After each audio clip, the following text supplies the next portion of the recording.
Para definir qué es lo que van a encontrar acá, voy a empezar por por el negativo, que es marketing online. No, eso seguro que no. Ustedes van a poder llevar adelante proyectos de marketing online con las herramientas que le damos acá, pero la gracia es que no se va a centrar solamente en abrir un Facebook o una estrategia de medios sociales, no. La idea es que ustedes se lleven herramientas. Un set de herramientas que les permitan encarar cualquier tipo de proyecto digital, ya sea de redes sociales, de marketing o también de e-commerce, etc. Digamos que la idea era que todas las personas que salieran de esta capacitación tuvieran herramientas como para llevar proyectos, o sea que fueran project managers de proyectos digitales. La idea es saber qué pedirle a los distintos actores que van a tener, ya sean proveedores o sean empleados que vayan a contratar, a quién pedírselo. Justamente no es lo mismo pedirle algo a una agencia de publicidad que a una empresa que desarrolla software. Y por último, cómo chequear la calidad de estos proyectos que les entreguen, que es algo que en muchos casos falla. ¿Cómo fue que se me ocurrió esto? Vi que Amazon, Google y Mercado Libre estaban usando herramientas claras, concisas, que inclusive se podían encontrar en muchos casos en internet libremente, pero que justamente no estaban traducidos al español o no había material en español sobre estas temáticas, que era justamente cómo hacer negocios en internet de manera segura. Entonces, lo que estuve viendo más que nada en mi trabajo como project manager en proyectos digitales fue que había 4 áreas que había que poner a punto a la hora de encarar cualquier proyecto, que son los 4 módulos que van a ver en este programa. Por supuesto, todo el programa gira en torno al concepto de lo que se llama empresa centrada en los usuarios, que es básicamente poner al cliente en el centro y a partir de ahí hacer el resto de las acciones, y no al revés, no decir, bueno, tengo agua azucarada, la tengo que vender y bueno. El método de enseñanza está dividido en 3 tipos de materiales. Uno que es mapas, que creo que tienen uno incluido que no salió muy buena la impresión, pero no se preocupen porque lo vamos a mandar por correo. O va a estar en la UP virtual, mejor dicho, que es las formas de ir transitando los distintos contenidos, ¿sí? de los módulos que van a tener. Después van a tener checklists o listas de tareas donde están orientadas puntualmente a que ustedes puedan lograr resultados a partir de la combinación de distintos recursos que también van a ser entregados, que son las mismas presentaciones, templates, o sea, ejemplos de contratos, etcétera, artículos, bibliografía. Les voy a contar un poco el tema de la ciencia de redes y cómo el tema de las redes tiene que ver con el poder. ¿Por qué voy a este punto? Porque me parecía muy relevante traerlo al programa. En el transcurso que yo fui, estudiando varias cuestiones relacionadas con economía, fui estudiando justamente cómo se movía el ámbito digital, lo que llegué a la conclusión es que había principios que subyacían a todas las estructuras del mundo inclusive, o sea, todo el universo. Y estas son las estructuras justamente de redes. Paul Baran, que fue la persona que creó Internet, generó en el momento en que estaba viendo, lo que a él le habían encargado era, bueno, tenés que hacer una red de comunicación que se aguante un ataque nuclear. O sea, que si nos atacan los rusos con sus misiles, las comunicaciones entre las milicias puedan seguir funcionando. Entonces lo que determinó Paul Baran fue que había 3 tipos de redes. Una red centralizada, donde básicamente todos los nodos están conectados a uno, que es el que centraliza justamente todas las operaciones, que esto sería en el caso de una tribu, por ejemplo, la gobernanza dentro de una tribu se hace a través del cacique de la tribu, del jefe, y el resto son subordinados. Después tenemos una red descentralizada. Una red descentralizada es similar a lo que sería un estado moderno, ¿no? Donde hay un estado central y que después tiene distintas dependencias, que pueden ser ministerios, secretarías y otros. Y por último tenemos la red distribuida, que es la estructura que más se asemeja a Internet, donde los nodos están conectados todos entre sí. ¿Qué es lo que cambia entre todo esto? Básicamente la relación de poder. ¿Por qué? Porque los nodos que están funcionando como intermediarios, o sea, si lo vemos en el del medio se ve perfecto, en la red descentralizada se ve perfecto esto, hay nodos que no pueden acceder al nodo central si no pasan por un nodo de manera anterior. ¿Eso qué le da a ese nodo intermediario? Mucho poder. Le da el poder de decir si vos pasás, o si vos te comunicás, o vos no te comunicás. ¿Qué es lo que Baran descubrió con esto? que justamente el acceso inmediato a la información que se daba por medio de la estructura que iba a ser Internet, eliminaba buena parte de estos intermediarios y no era necesario que hubiera nodos centrales, sino que toda la información podía estar distribuida y justamente lograr este objetivo de aguantar un ataque nuclear. El punto es que esto también trajo consecuencias en nuestro mundo físico. Este es nuestro mundo, digamos, la interpretación del poder en nuestro mundo físico, bien piramidal, bien concreto, donde el poder siempre está en manos de los intermediarios, luego en lugar de los distribuidores, en un tercer escalón los productores que, digamos, hacen lo que pueden, y en último lugar estamos nosotros que somos los consumidores en muchos casos y que básicamente nos alimentan con cosas. Si lo queremos llevar a un ejemplo típico, un intermediario podría ser un supermercado, donde el supermercado está intermediando entre todas las marcas, entre todos los productores y nosotros, y bueno, justamente con los alimentos. Los distribuidores serían los camiones, que bueno, tenemos un caso político muy claro, ¿no? De qué es el poder de los distribuidores, en este caso, con los camiones. Donde, bueno, básicamente si un distribuidor dice, no, mira, yo tu producto no te lo voy a... No, hoy no salen los camiones, así que, bueno, obviamente el productor queda sin poder colocar su producción. Y bueno, y justamente nosotros como consumidores estamos presos de toda esta estructura de poder, que en muchos casos desconocemos. Ahora, en el sistema distribuido, en un sistema como Internet, el poder pasa a tener otro tinte. Y el consumidor pasa a ser un prosumidor. ¿Por qué? Porque el prosumidor puede elegir a quién le compra, o sea, puede elegir un productor, puede elegir quién se lo trae hasta la casa, ya sea FedEx, o sea, bueno, cualquier tipo de courier, de empresa de distribución, e inclusive puede elegir ir a un intermediario. ¿Por qué? Porque el intermediario le da una experiencia distinta, una experiencia que le resulta interesante, una experiencia de usuario. Entonces el intermediario en este sistema pasa a ser algo así como un curador de los bienes, ¿no? Y de la información. Ahora, ¿cuál es la dinámica que subyace, ¿no? La dinámica que existe para que este funcionamiento sea predecible, o sea, que podamos ver claramente un negocio en Internet desde un punto de vista comercial y económico válido? Porque justamente esta cuestión piramidal ya no funciona de la misma manera y es una de las trabas que se encuentran muchas empresas medianas y grandes, ¿no? Que venían acostumbradas a un lugar de poder y de pronto se encuentran con que uno chiquito les está haciendo competencia. Entonces, para esto lo que les voy a contar es un poco de dinámica de redes. Albert Laszlo Barabasi es la persona que más ha trabajado sobre este tema, pese a que la ciencia de redes viene desde los años, desde 1800, de fines de 1800.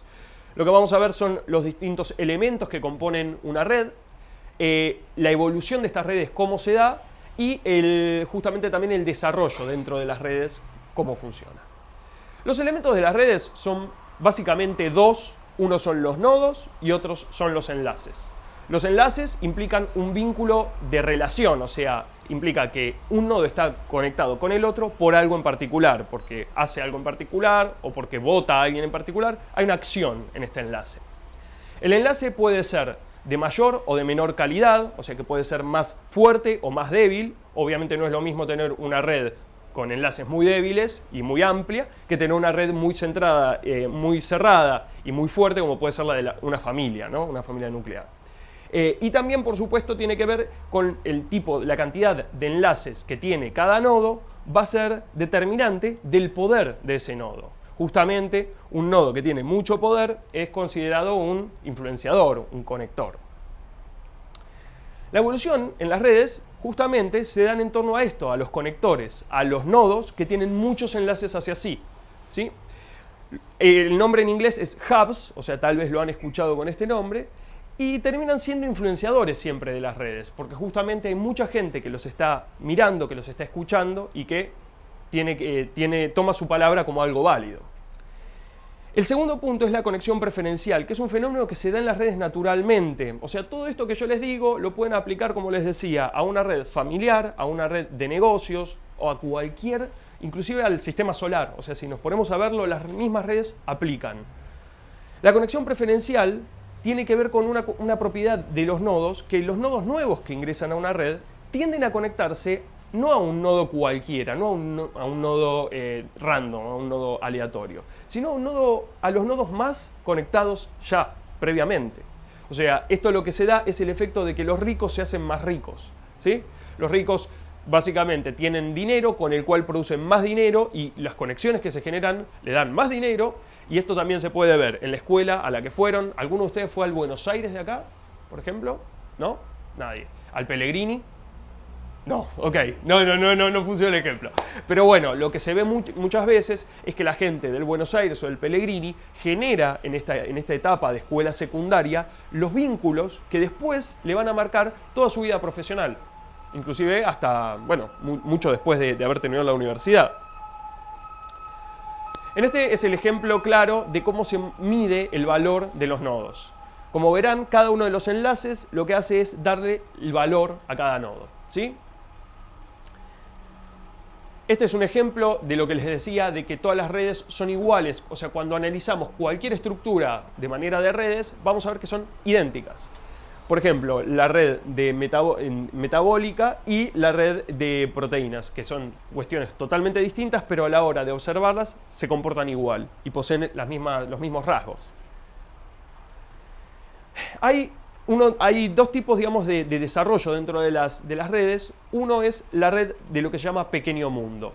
Existe una propiedad que hace que nosotros dentro de una red, por más inmensa que sea, estemos separados entre un nodo y el otro por aproximadamente 6 saltos, o 6 pasos, o 6 nodos.